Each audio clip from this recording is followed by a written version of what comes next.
So here's another example, but this one is like number 4 from homework 0. We have the integral of sine x times the natural log of cosine x. So this thing is screaming out substitution. That's what I see. Because we got a composite function, we have the natural log of cosine x, and that thing is real, like nothing else you can do with that, algebra or anything. So we got this weird composite function in here. So that's what most people see, and that's what I see to start out with.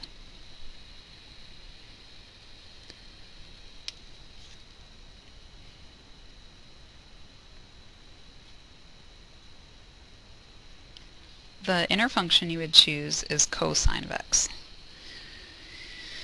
So, because it's the inner function of the composite function that's present, then you need to find your du by taking the derivative of cosine x, and so that is negative sine x, and that gives us the differential of du is equal to negative sine x dx. If you want a review of substitution technique, I suggest you look at the recording that has to do with number 1. I explain that process a little bit more detail for that problem. So anyway, now I need to start identifying stuff in my integral. So now what I have so far, I should write down what I'm doing in substitution, is the ln of u, and then you always have to take care of the dx part using the derivative of u in this way. So it's not, in other words, du is not always dx. That's a really common mistake. So what I got here when I took the derivative of cosine x, or my u was negative sine x. You move over the dx, you got the dx there.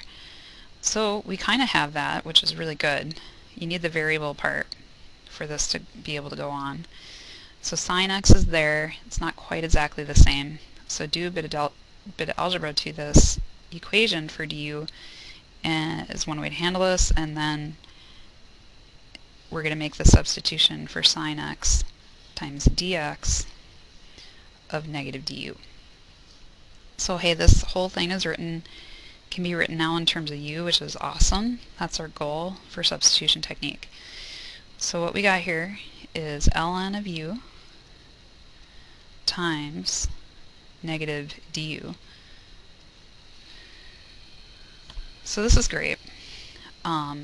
This looks nice and clean, nice and simple. Negative ln u du. However,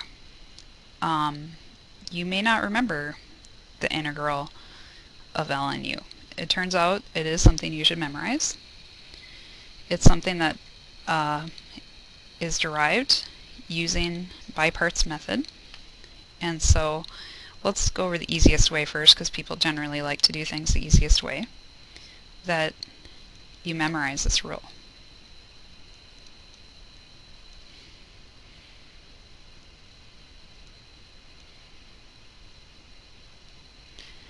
And, whoops, I forgot my du. I'll put it in terms of x because that's the normal thing. What it is x ln x minus x.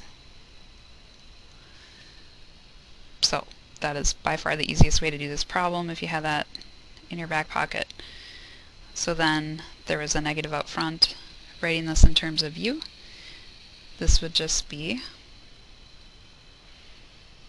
u ln u, oops,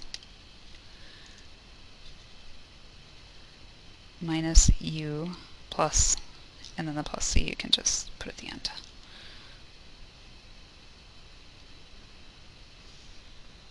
That's just for the whole integral, so you don't need to have any constants times it.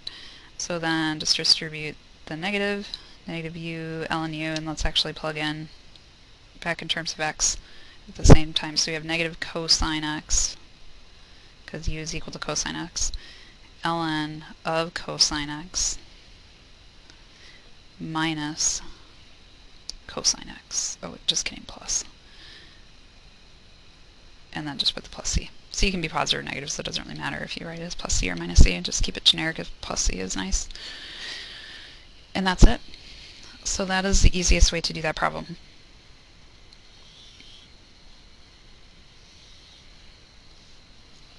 Just as an aside, this whole integral ln u du, if not memorized, then you have some work. Just make a note of it here. You can use biparts to do that, where your u is ln, well, oh geez, we're getting notation cross-pollination here. That's a different u in biparts. I get right in terms of x just to kind of avoid that whole situation. ln x sometimes can't be avoided, but I can do it here without too much trouble. And then I'll be clear here where the biparts u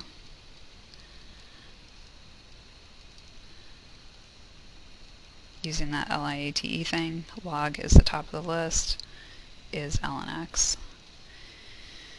And that means that, okay, so biparts is integral u dv equals uv minus integral v du. So that's the u we're talking about in the biparts. That forces that dv is equal to dx. So I'm not going to go through that whole thing, just kind of mentioning this as an aside. Probably worth your while to just memorize this rule. The integral of natural log of x is x ln x minus x.